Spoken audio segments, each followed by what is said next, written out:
All right, y'all, welcome back to the show. It's Antiwar Radio on Chaos, 95.9 FM in Austin, Texas, streaming live worldwide on the internet at chaosradioaustin.org and at antiwar.com/radio.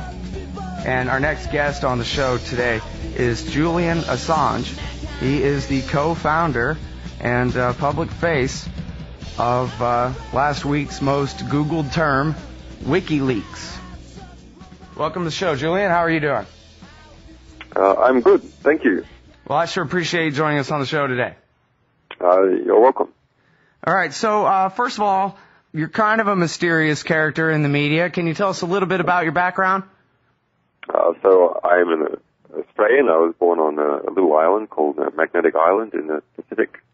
And I've been an activist for a long time, since I was a teenager in Australia. But then in the 90s, I was involved in setting up one of the first ISPs in Australia, a free speech ISP, and writing a book and doing some other forms of journalism and developing cryptographic systems for human rights workers in Southern America. And I then studied physics and mathematics, and this is, I suppose, WikiLeaks is an idea that I and some other people had to try and deal with some systemic problems we saw in the media, and an understanding that all decisions that occur in a civilization are based upon what we know. So regardless of your political orientation, we can't have good decisions, good political decisions, good decisions about how civilization is run, unless we have the information that we need about how the world actually works to make those decisions. And we specialize on not just any sort of information, but the sort of information that is suppressed from the historical record and suppressed from the public debate. And by suppressed, I don't mean that people aren't interested in it. I mean that it's classified, or there is an active attempt through the legal system or through violence to prevent journalists reporting it, or prevent whistleblowers coming forward with that information. Because we have seen through our earlier work and my earlier work that suppressed information is suppressed for a reason. Usually that reason is that the people who know it best, the organizations that really understand it, who are sitting on it, who are withholding it, believe that when it is released, there will be a reform effect. There will be a pushback from other organizations and from civil society and from the broader population to do something in response to the release of that information. That's why it is restrained in the first place. So by selectively going after repressed information and getting it out to the public, we can very efficiently produce reform. Now, I read a pretty negative piece about you in the Mother Jones, but there was something very interesting in there that I really liked that they quoted you as saying, and that was about the influence of Daniel Ellsberg and his leaking of the Pentagon Papers, and how that helped shape your worldview toward this kind of activity. Yes. Well, I mean, that article is very odd. However, yes, Daniel Ellsberg, who I have spoken to, is certainly an influence, and maybe that's a sort of classic case of an example where by getting this suppressed information out to the public, people can look at things in a new way, and certain possibilities come up in the air. And also the courage is contagious. Daniel Ellsberg is fond of this phrase, and I am as well. In response to Ellsberg leaking the Pentagon Papers, there are a number of other sources that came forward, encouraged by his successful example. And that's something that we try and promote. We're not about creating martyrs. We're not about getting people to go on the run from the FBI like Ellsberg did, although some people are into that drama. Rather, we're about enabling people to continue on in their jobs, continue on in their positions, but still act according to their conscience.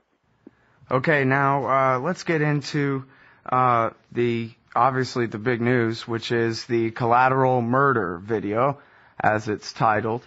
And this is from July 12th, 2007, right? Yeah, this concerns an event in New Baghdad, July 12th, 2007, during the middle of General Petraeus' surge of additional U.S. forces into that area. It takes place just after 10 a.m., 10:18 a.m. So the backing story is that there was small arms fire heard at 9:50 a.m. somewhere in the vicinity of New Baghdad by U.S. forces. There's no record of it actually hitting U.S. forces, but it was heard. It was the location of that small arms fire was not identified, and the person was not identified. In response, Apache helicopters were asked to sort of circle around the area, which they did so, and 28 minutes later, the lead Apache, which is called Crazy Horse, came across a square which had a crowd in it of about 20 people loosely milling around, not in one cohesive group. And the Apache sees two Reuters journalists, it doesn't recognize them as such, carrying just their bags nonchalantly, walking down the street where the local population, some of the locals are leading them to photograph things that are interesting. So the Apache then mistakes these camera bags for weapons. And then it observes two other people in the crowd who appears that they may actually have weapons. But nonetheless, that's not unusual for Baghdad at this time. It's a very dangerous place. And they're not showing any sort of hostility.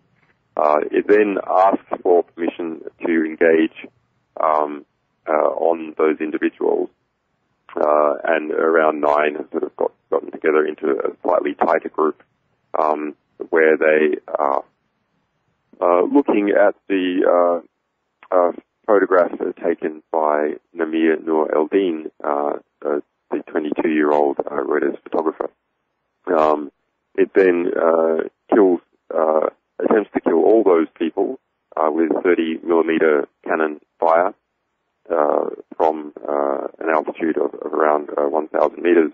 It's clear that the people in the crowd at various times have seen these helicopters, and they're not hiding from them. Namir Nur Eldin runs from the initial group of 6 people who were killed, and lands into a garbage dump. Sort of tried to take cover there, but he is nonetheless killed deliberately by more 30mm cannon fire. And his assistant and driver, Saeed Shmra, is left wounded. He's the only person left alive from this initial encounter, and he is crawling on the curb, barely able to get onto his hands and knees. There's no one else around, and the pilots are going, well, he's there, but, we just need him to pick up a weapon. Come on, buddy, pick up a weapon. All we need you to do is pick up a weapon, although there's no sign of any weapons around, because they understand that according to the rules of engagement, they can't shoot a wounded man who is